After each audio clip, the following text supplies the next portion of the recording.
A Boeing 747 lands in Hong Kong on a clear night. Reverse thrust is deployed, rollout begins, everything appears routine. But seconds later, one engine suddenly accelerates forward to full power while the others are in reverse, and the aircraft veers off the runway and into the water. The newly released preliminary report by AAIA has revealed the shocking details behind that power surge. Let's check it out. But first, let's review the sequence of events. On October 20th, 2025, ACT Airlines Flight UAE 9788, operating for Emirates Sky Cargo, departed Dubai on a scheduled cargo service to Hong Kong International Airport. The aircraft was a Boeing 747-481 BDSF, originally manufactured in 1993 and converted to a freighter in 2011. 4 crew members were on board and no passengers. The flight proceeded normally. The weather at Hong Kong was clear, with more than 10 kilometers of visibility, and all relevant airport systems were operating normally. No runway debris was reported, and communications with air traffic control were routine. The aircraft was cleared to land on runway 07 left just before 4 a.m. local time. According to the report, the co-pilot was flying and the captain was monitoring. The crew planned an auto brake setting of mode 2 with flaps 25, a typical configuration for a long, dry runway with favorable conditions. ATC also requested that the crew keep their speed up after landing, and the crew acknowledged they would try. The touchdown appeared normal. The speed brake lever extended, indicating proper deployment. Reverse thrust was selected on the number 2 and number 3 engines, the inboard engines most commonly used after landing due to lower debris risk. Number 1 was at idle reverse, and number 4's thrust reverser was already known to be inoperative, which was allowed under the minimum equipment list. Shortly after touchdown, an auto brakes message appeared and the system disengaged. This can occur if pedals are pressed manually or due to a system condition.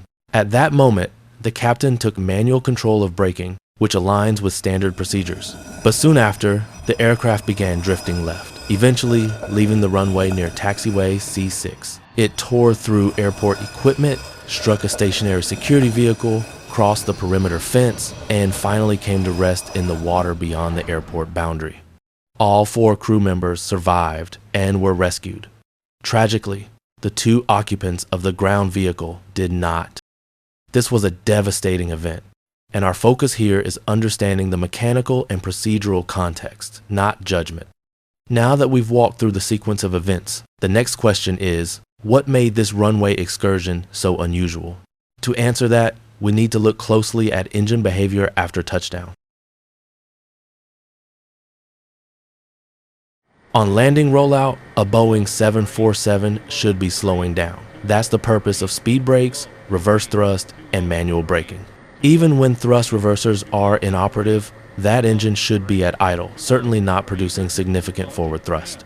But according to the preliminary report, engine number 4 did the opposite. Let's walk through the data using the recorded timeline. At 3:52:30, engine number 4 began accelerating forward and reached around 90% N1.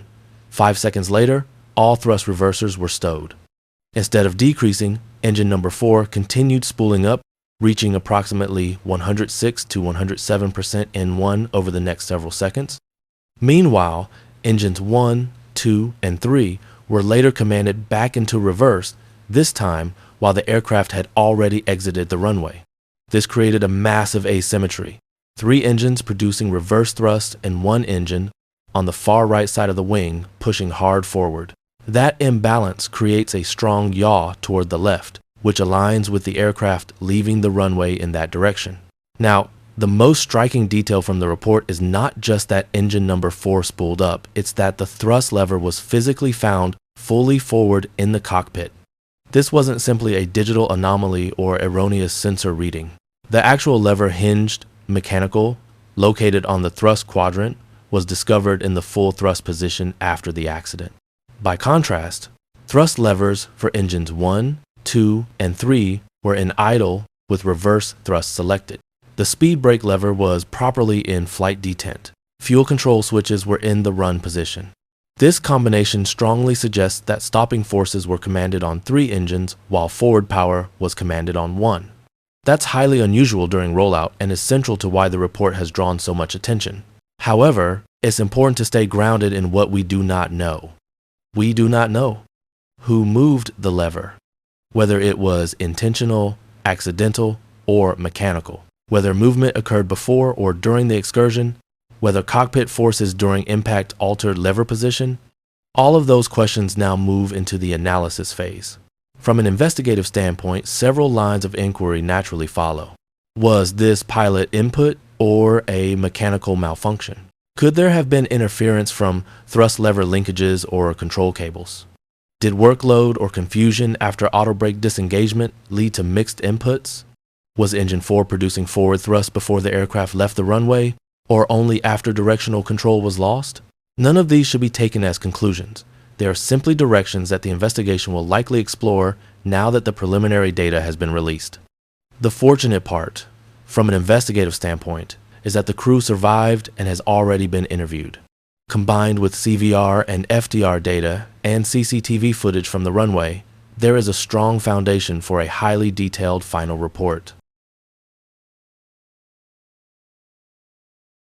Now, the next question is, who was flying and what experience did the flight crew bring into this situation?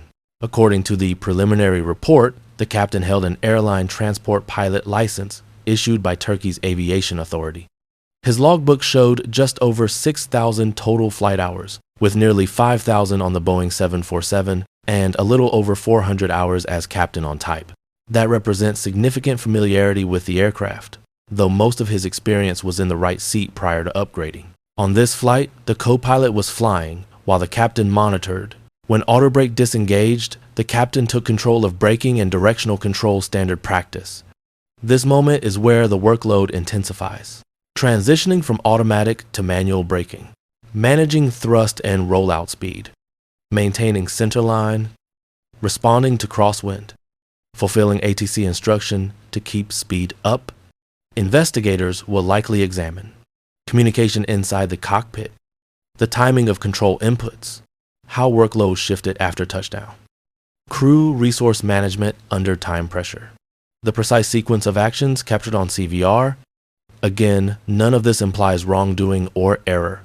It simply reflects how crucial human factors become when automation disengages and manual control resumes during a high-speed rollout. This crash was tragic, particularly for the families of the 2 security personnel who lost their lives on the ground. It's also deeply significant from a safety standpoint because the circumstances are not typical of runway excursions. A sudden and sustained power increase from an outboard engine during landing rollout is an extremely rare scenario, and understanding it fully may provide valuable lessons for training, maintenance, and cockpit procedures. We'll continue to follow the investigation closely. When the final report is released with conclusions about causes and contributing factors, we'll return with a full analysis and breakdown. Thanks for watching, and as always, fly safe.